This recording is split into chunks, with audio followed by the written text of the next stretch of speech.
کلمت ہے تو رضا پڑے اس بلا میں میری بلا۔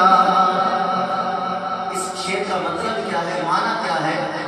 ایک مرتبہ اعلیٰ حضرت امام اہل سنت مولانا شاہ امام احمد رضا خان علیہ رحمۃ الرحمن آپ کے پاس کچھ لوگ جمع ہو کر اکٹھے ہو کر آئے اور عرض کرنے لگے کہ حضور یہ جو نان پارا ریاست ہے اس کے بڑے بڑے شعراء نے نان پارا ریاست کا جو صدر ہے، جو چودھری ہے، جو وڈیرا ہے، اس کی شان میں قصیدے لکھے ہیں، اشعار لکھے ہیں، تو ہم چاہتے ہیں کہ آپ بھی اس کی شان میں کچھ چند اشعار لکھ دیں۔